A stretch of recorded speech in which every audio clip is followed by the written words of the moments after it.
अपमान जो आहे तो नेहरूंनी केलेला, कसं बघता ते या विधानाकडे? भाजप हा एक पक्ष असा आहे आणि त्यांचं जे मूळ आहे भाजपचं, त्या मुळाने कधीच छत्रपती शिवाजी महाराजांचा सन्मान केलेला नाही, हे अनेक लिखाणामधूनही आपल्याला स्पष्ट होते। छत्रपती संभाजी महाराज असतील या शिवाजी महाराज असतील यांचा सातत्यानं अपमान त्या काळातही आजही भाजपच्याच मूळ व्यवस्थेपासून होते आहे, हे आपल्याला सगळ्यांना माहिती आहे आणि हे काही कोणापासून लपलेलं नाही आहे। त्यामुळे मला त्या इतिहासात जायचं नाही आहे, पण कोल्हाटकरचा जो इश्यू आहे, अबू आझमीचा आज जसं ज्या पद्धतीने कारवाई त्याच्यावर केली त्याचं समर्थन आम्ही केलेलं आहे, पण सोलापूरकर आणि हे कोल्हाटकर विद्वान यांनी ज्या पद्धतीनं छत्रपती शिवाजी महाराजांचा अपमान केला, अशा लोकांवर कारवाई ही सरकार करत का नाही हा प्रश्न या निमित्तानं या ठिकाणी निर्माण झालेला आहे। मुख्यमंत्र्यांनी इतिहासात जाण्यापेक्षा आजच्या स्थितीला जे तुमच्या हातात आहे ते करण्यापेक्षा इतिहासात जायचं आणि आम्ही जेव्हा विरोधी पक्षाच्या वतीनं कोल्हाटकरांवर कारवाई करायची भूमिका आम्ही मांडली तर सत्ता पक्षाच्या मंत्र्यासकट आमदारासकट वेलमध्ये येऊन गोंधळ करण्याचं काम सत्ता पक्षाकडून झालेलं आहे। हा इतिहासातही आजची घटना आहे। म्हणजे शिवाजी महाराजांचा अपमान करणाऱ्या व्यक्तीचं समर्थन आज विधानसभेमध्ये सत्ता पक्षाच्या भाजपच्या आमदारांनी त्या ठिकाणी केलेलं आहे, हे आपल्याला सगळ्यांना दिसते आहे। आणि म्हणून मुख्यमंत्र्यांनी इतिहासात जाण्यापेक्षा या लोकांवर कारवाई करावी आणि तुमच्या भोवती जे छत्रपती शिवाजी महाराज आणि महापुरुषाचा अपमान करणारी जी मानसिकता तुमच्या सरकारमध्ये आणि पक्षामध्ये आहे त्याच्यावर तुम्ही आता कठोर कारवाई करायला निघालेले आहेत, हे महाराष्ट्राला आणि देशाला दाखवा। कोल्हाटकर असेल, सोलापूरकर असतील यांच्यावर कारवाई होईल यासाठी सत्तेच्या बाहेरून प्रेशर सरकारवर आणला जातोय? बिलकुल आहे आखरी, म्हणून मी मगाशी म्हणालो की त्या पद्धतीनं जे काही आज रणनीती सत्ता पक्षाकडून झाली, पाशवी बहुमताच्या आधारावर महापुरुषांचा अपमान करणाऱ्या अशा विषारी व्यक्तिमत्वांना कसं त्या ठिकाणी कॉपरेट केलं जाते आणि त्यांना संरक्षण दिलं जाते हे आपण पाहिलेलं आहे। त्याच्यामुळे यांच्यावर यांच्या हक्का जे आहेत त्यांचा दबाव आहे का हा प्रश्न या ठिकाणी निर्माण होत आहे। नाना कोकाटेंना पुन्हा कोर्टाने दिलासा दिलेला आहे। एकीकडे 1-1.5 आठवडा हा संपूर्ण कालावधी होता, सरकारकडे त्याचा राजीनामा गेला पण कारवाई झाली नाही आणि त्याच्यानंतर आता पुन्हा न्यायालयाने त्यांना दिलासा दिलेला आहे, ह्याकडे कसा पाहता? राहुल गांधींच्या प्रकरणामध्ये त्यांना जसं सुरत हायकोर्टाने त्यांना सजा सुनावली तर केंद्रातल्या सरकारने तात्काळ त्यांचं सदस्यत्व रद्द केलं। त्याच्यानंतर त्यांचं जे घर होतं खासदारकीचं ते घर त्यांचं खाली करायला लावलं। मग राहुल गांधीसाठी वेगळा कायदा आणि कोकाटेसाठी वेगळा कायदा, म्हणजे हे दोन तोंडी जे साप असतात तशा पद्धतीचं राज्याचं सरकार वागते आहे, भाजप वागते आहे, हे त्याच्यातून स्पष्ट झालेलं आहे। आज त्यांनी स्थगिती आणली असेल पण ऑलरेडी त्यांना खालच्या कोर्टाने जी पनिशमेंट सुनावलेली होती त्यावेळेस राजीनामा का घेतला नाही आणि त्यांचं सदस्यत्व का रद्द केलं गेलं नाही त्या प्रश्नाचं उत्तर त्यांनी द्यावं। धनंजय मुंडेंचं मंत्रिपद गेल्यानंतर आता महायुतीमध्ये ते मंत्रिपद मिळावं यासाठी चढाओढ सुरू झाले का? कारण नावं अनेक समोर येत आहेत। बघा, त्यांच्या या सरकारमध्ये मंत्र्यांची किंमत किती आहे की नाही आहे मंत्र्यांनाच विचारा, त्यांच्या काय काय चाललेलं आहे। एक खातं असेल तर त्याचे 2 मंत्री झालेले आहेत, अनेक मंत्र्यांना अजूनपर्यंत कॅबिन मिळालेलं नाही, 5 तारखेत हॉटेलमध्ये मीटिंग घेतली जात आहे आणि ज्या पद्धतीनं मंत्र्यांमध्येच अस्वस्थता आहे, आमदार तर दूरच आहे, आमदारांना कळायलाच कारण नाही की काय चाललेलं आहे। त्याच्यामुळे या पाशवी बहुमताचं जे परिणाम आहे ते महाराष्ट्राच्या जनतेला भोगावं लागते आहे। राज्यामध्ये शेतकऱ्यांच्या शेतीला पंपाला विद्युत नाही, ग्रामीण भागामध्ये रस्ते नाहीत, पिण्याचे पाण्याचे प्रश्न निर्माण झालेत, शेतकऱ्यांच्या शेतीच्या मालाला भाव मिळत नाही, त्यांना पैसे मिळत नाही, बेरोजगारांचे प्रश्न आहे, महागाई रोज आवाळाला टेकत चाललेली आहे आणि ह्या सगळ्या परिस्थिती ज्या आहेत त्या आहोकाच्या बाहेर चाललेल्या आहेत आणि सरकार मस्तीमध्ये वागते आहे अशा पद्धतीचं चित्र आपण पाहतोय. त्याचे परिणाम, या पाशवी बहुमताचे परिणाम राज्याच्या जनतेला भोगावं लागते आहे. आपण पाहिलं असेल की विधानसभेमध्ये काल पण आणि आज पण सत्ता पक्षाचेच आमदार वेलमध्ये येतात आहे. म्हणजे सरकारला अधिवेशन चालवायचं जबाबदारी त्यांची आहे, पण सत्ता पक्षाचेच आमदार वेलमध्ये येत असतील, मंत्री वेलमध्ये येत असतील तर हे सरकार, गोंधळी सरकार आज महाराष्ट्रामध्ये आपण पाहतोय. नाना भाऊ, ज्याप्रमाणे यवतमाळ जिल्ह्यामध्ये जो एक कार्यक्रम झाला होता त्या कार्यक्रमामध्ये जो पैशाचा मोठा गोंधळ झाला आणि पैसे जे अपव्यय करण्यात आला, त्या प्रकरणामध्ये कोर्टात गेलेल्या महिलांना नोटीस पाठवली की यामध्ये जो पैशाचा अफरातफर झाली आहे. कोर्टाने विचारणा केली आहे सरकारला आणि त्या याच्यामध्ये मुख्य सचिवांनी प्रतिज्ञापत्र दिलं आहे. त्याच्यामध्ये एकनाथ शिंदे याला जबाबदार आहे या पैशाच्या अपव्ययामध्ये, असं त्यामध्ये ठेवण्यात आलं आहे. काय माहिती तुमच्याकडे नेमकी द्यावं? मुख्य सचिवांनी जे ॲफिडेव्हिट कोर्टामध्ये आज केलेलं आहे त्या ॲफिडेव्हिटमध्ये जी काही भूमिका मुख्य सचिवांनी मांडलेली आहे ती भूमिका आपण पाहिली असेल तर मुख्य सचिवाच्या ॲफिडेव्हिटमध्ये त्यांनी स्पष्ट म्हटलेलं आहे की या सगळ्या घटनेमध्ये तत्कालीन मुख्यमंत्री आणि आताचे अर्बन डेव्हलपमेंट उपमुख्यमंत्री हेच त्याला जबाबदार आहे, अशा पद्धतीचं ॲफिडेव्हिट मुख्य सचिव सुजाता सौनिक यांनी कोर्टामध्ये केलेलं आहे. या ॲफिडेव्हिटची कॉपी माझ्या हातात आहे आणि त्याच्यामध्ये याला सगळ्यात दोषी कोण असेल तर एकनाथ शिंदे दोषी आहेत हे त्यांनी याच्यामध्ये स्पष्ट सांगितलेलं आहे. त्याच्यामुळे एक मोठा प्रश्न या निमित्तानं निर्माण झालेला आहे की सरकार आत्ताच आज औषधाच्या काळा बाजाराचा प्रश्न सुरू झालेला होता. कुठली तरी उत्तराखंडची कंपनी त्यांनी आणली, त्या कंपनीचा आता पत्ता नाही. सरकार स्वतः सांगते की त्या औषधी ज्या आणल्या गेल्या होत्या त्या औषधी सगळ्या निरर्थक होत्या, त्याचा काही उपयोग नव्हता, मानवी जीवनासाठी धोका होता, सरकारचंच उत्तरामध्ये सांगतात आहेत. आणि हे सगळं सांगत असताना या महाराष्ट्राच्या जनतेच्या जीवाशी खेळण्याचं पाप फक्त भ्रष्टाचारासाठी यांनी या महाराष्ट्राशी खेळलेलं आहे. आणि त्याच्यामुळे अंगणवाडीचा असो, वॉटर सप्लायचा इश्यू असो, यवतमाळचा या सगळ्या प्रश्नामध्ये यांनी ज्या महिला मेळावे असतील त्याच्यामध्ये केलेला भ्रष्टाचार असेल, या सगळ्या याच्यामधला भ्रष्टाचार उघडकीस आलेला आहे. राज्याच्या मुख्य सचिवांनी तत्कालीन मुख्यमंत्र्याच्या विरोधात आणि आताच्या उपमुख्यमंत्र्याच्या विरोधात हे दोषी आहेत अशा पद्धतीचं ॲफिडेव्हिट करून देण्याचं काम जे झालेलं आहे हे महाराष्ट्राच्या इतिहासातली ही पहिली घटना आहे. त्यामुळे सरकारमध्ये असलेले हे जे भ्रष्टाचारी आणि उपद्रवी आणि महाराष्ट्राला लुटणारी जी मानसिकतेचे लोक बसलेले आहेत, या सगळ्यांना आता पाय उतार व्हावं लागेल, नाहीतर महाराष्ट्राची जनता या सरकारला धडा शिकवल्याशिवाय राहणार नाही. आम्ही यांचा जॉब विचारू. आता राज्यपाल महोदयांच्या अभिभाषणावर चर्चा सुरू झालेली आहे.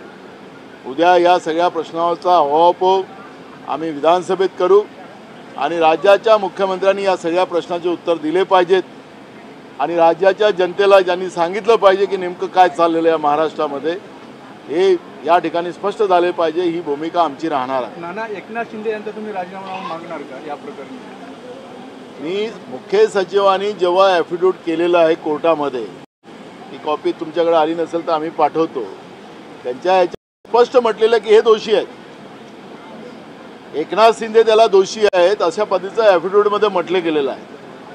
मग आता मुख्यमंत्र्यांच्या बाजूला बसणार शिंदे, तत्कालीन मुख्यमंत्री आणि आताचे उपमुख्यमंत्री, मुख्य सचिवाच्याच ॲफिडेव्हिटमध्ये ते दोषी असतील तर मुख्यमंत्र्यांनी आता त्याला उत्तर दिलं पाहिजे आणि त्या आहे. आणि उद्या आम्ही हा प्रश्न राज्यपालांच्या अभिभाषणावरची या चर्चेमध्ये आम्ही उपस्थित करू. हिंदी अबू आदमी के बयान आज उनको निलंबित किया गया है, इसे किस तरह से आप देखते हैं? देखो, अत्याचारी मानसिकता का कोई समर्थन करे तो उसका समर्थन करने का कोई कारण ही नहीं। महाराष्ट्र के अस्मिता को जो भी कोई है उसके ऊपर कानूनी कार्रवाई हो। कांग्रेस पार्टी उसमें आज तक हमेशा उसके लिए लड़ाई करती रही है,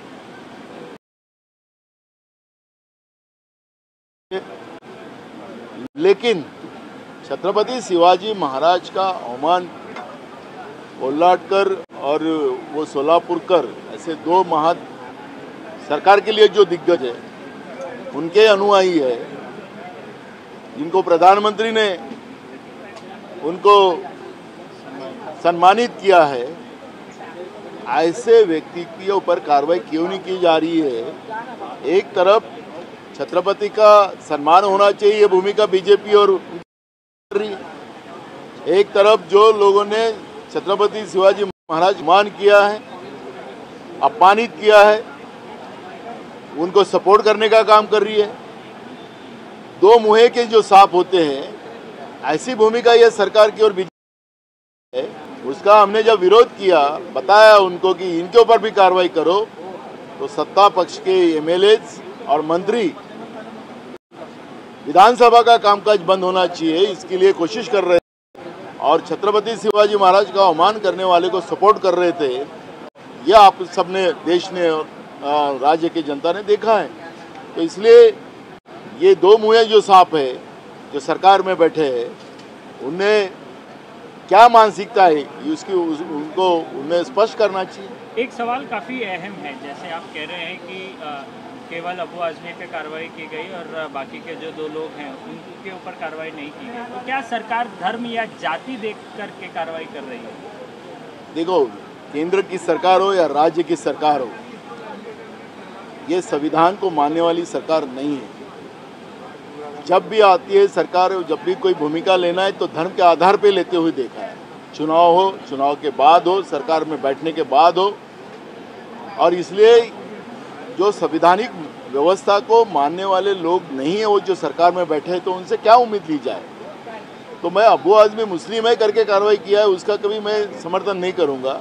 लेकिन मैं इतना कहना चाहूँगा, वो भी कोई हो जो गलत व्यवस्था का समर्थन कर रहा हो तो उसके ऊपर कार्रवाई होना चाहिए, धर्म के आधार पर कार्रवाई नहीं होना चाहिए। बीजेपी के एक नेता मिनिस्टर है जयकुमार गोरे, जिनके ऊपर काफी सीरियस एलिगेशंस किए गए और ये मतलब 3 हफ्तों में ये तीसरे ऐसे मंत्री है जिनके ऊपर इतने सीरियस एलिगेशंस लगाए गए। मैंने आपको कई बार ने कहा है कि महाराष्ट्र के मंत्रिमंडल में 65% दागी मंत्री बैठे हैं। ये तो अभी शुरू हुई है, 1 विकेट गई, अभी बहुत सारी विकेट जाने वाली है। अब जो महाराष्ट्र में इस तरह के दागी मंत्री, एक तरफ लाडली बहन का काम बताने का और वही लाडली बहन को बेइज्जत करने का काम ये सरकार करती है, तो सरकार ने सोचना है, हम इशू को तो उठाएंगे। लेकिन मैंने कई बार कहा है कि 65% दागी मंत्री इस मंत्रिमंडल में बैठे हुए, मुख्यमंत्री में दम है, एक मुंडे नहीं, जितने लोग हैं दागी उनके ऊपर कार्रवाई करना चाहिए। सुजाता सोनिक का एक पत्र जो है वो सामने आया है। कमजोर पड़ रही है क्या कि जो दागी मंत्री है उनका विकेट लेने में? नहीं, हमारा तो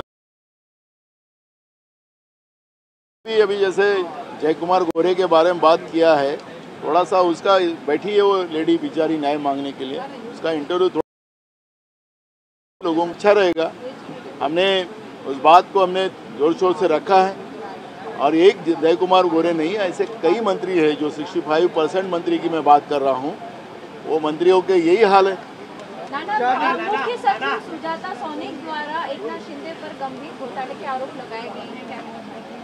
ये यवतमाल की घटना है और यवतमाल के घटना में मुख्यमंत्री ने विचार किया है, ये उसमें स्पष्ट हुआ है। मुख्य सचिव सुजाता सोनिक ने उसमें कोर्ट में एफिडेविट कर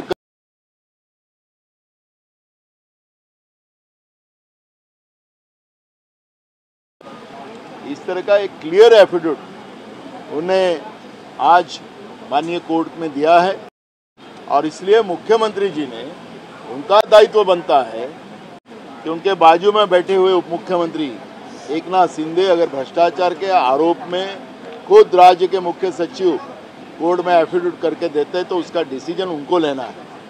राज्यपाल महोदय के अभिभाषण पे चर्चा है, हम कल इस इशू को उठाएंगे विधानसभा में और हम इस इशू को जोर शोर से रखेंगे। राज्य में बैठी हुई है दागी सरकार, भ्रष्टाचारी सरकार और इनका जो मुखिया है मुख्यमंत्री, इन्हें इस नहीं तो अलीबाबा चालीस चोर ऐसा ये सरकार को ये मैसेज नहीं जाना चाहिए। महाराष्ट्र एक राज्य रहा है, पूर्वग्रामी विचार का रहा है और महाराष्ट्र में अगर अलीबाबा चालीस चोर की अगर उपमा दी जाए तो ये हमें भी अच्छी नहीं लगेगी और इसलिए मुख्यमंत्री ने अलीबाबा चालीस चोर की गैंग ना बनाए, ये हमारा उनको एक सजेशन है। और जो भी है 40 चोर उनके साथ बैठे हुए हैं, जैसे खुद मुख्य सचिव ने एफिडेविट में कहा है, तो ऐसे सब चोरों को बाहर निकालना चाहिए, उनके ऊपर एक्शन लेना चाहिए, ये भूमिका हमारी है। सर, उदय सावंत ये कहते हैं कि जो एफिडेविट में आरोप है उसमें शिंदे साहब मुख्यमंत्री नहीं थे बल्कि देवेंद्र फडणवीस उस वक्त मुख्यमंत्री थे, तो शिंदे साहब का इसमें कुछ नहीं है। उन्होंने कहा कि कांग्रेस मैंने जो एफिडेविट देखा है, एफिडेविट में खुद 2019 वर्तमान मुख्यमंत्री देखो 2019 अरे मेरा देखो ना, आपको नहीं पढ़ता होगा तो पढ़ लीजिए, मैं आपको देता हूँ। तो या उनको नहीं पढ़ने आया होगा, उन्हें chief minister decided conduct party जो थी, पार्टी जो इस कार्यक्रम को आयोजित की गई थी, उसको फाइनल ऑर्डर जो दिया था वो एकनाथ शिंदे ने दिया है। अर्बन डेवलपमेंट के जो मंत्री थे और उन्हें खुद वो ऑर्डर दिया है, उनका एकनाथ शिंदे का नाम लिखा है इसमें। तो अब मुझे लगता है कि एकनाथ शिंदे का जब नाम चीफ सेक्रेटरी लिख रही है तो एकनाथ शिंदे के मंत्री अगर बोलते हैं कि फडणवीस का समय का है, तो मुझे लगता है कि अब दोनों में क्या जो है एक नया क्लू आपने हमको दिया है। तो अभी मुख्यमंत्री ने इसका जवाब देना है कि एकनाथ शिंदे की फडणवीस है, तो ये हम लोगों को देना चाहिए। और ये एफिडेविट में उनका नाम लिखा गया एकनाथ शिंदे का, तो इसका मतलब है कि दाल काली गई है, दाल में काला नहीं है, दाल ही काली हो गई है। ऐसा एक अब ये सरकार में एक नया भ्रष्टाचार का एक नया मुहिम ये सरकार ने शुरू की है। सर, आज कांग्रेस की 4 बजे बैठक है, बैठक किसके लिए है और कल राहुल गांधी का महाराष्ट्र दौरा है, तो क्या मुख्य होने क्या कुछ है जो इस बैठक में जो है देखो संगठन के बारे में चर्चा होगी और विधिमंडल का जो कामकाज चल रहा है इसके बारे में चर्चा होगी और उसके लिए मीटिंग है। हमारे प्रभारी रमेश चनीथला जो आए हैं उनके अध्यक्षता में ये मीटिंग होगी और महाराष्ट्र में कांग्रेस की ताकत और कैसी बढ़ा सकते हैं, कांग्रेस की ताकत है महाराष्ट्र में, और ताकत कैसी बढ़ाई जाए उसके ऊपर हमारा मंथन होगा। महिला सुरक्षा एक नहीं, इनका हिंदी महिला सुरक्षा एक काफ़ी अहम विषय है महाराष्ट्र में। पहले पुणे की घटना सामने आई है, अभी 4 दिन पहले की घटना, संडे की घटना है इनफैक्ट, मुंबई जैसे शहर में एक लड़की को जिंदा जला दिया जाता है। कैसे देखते हैं आप कि लॉ एंड ऑर्डर क्या पूरे महाराष्ट्र में पूरी तरीके से जो है वो बैठ गई है क्या? महाराष्ट्र में हमारी लाडली बहन सुरक्षित नहीं है, ये कई घटनाओं का आधार देके हम क्लियर कर सकते हैं। ये आरोप नहीं है, वस्तुस्थिति है। स्वारगेट की घटना, उसके बाद में कई घटनाएं हुई हैं। खुद राज्य के मंत्री के विरोध में एक महिला आंदोलन करते बैठी हुई है। तो महाराष्ट्र में हमारी लाडली बहन सुरक्षित नहीं है और लाडली बहन का वोट तो ले लिया, लेकिन लाडली बहन महाराष्ट्र में असुरक्षित हो गई है। 5 वाजता छावा चित्रपटाचा विशेष शो आयोजित करण्यात आला आहे आयनॉक्सला। विरोधी पक्षांच्या आमदारांना त्याचं निमंत्रण आहे, तुम्ही खासदार पडोलेंचे तुम्ही उपस्थित असणार आहात का? आम्हाला कुठलंच निमंत्रण नाही आहे, त्याच्यामुळे बिनबुलाया मेहमान हम नहीं बनेंगे।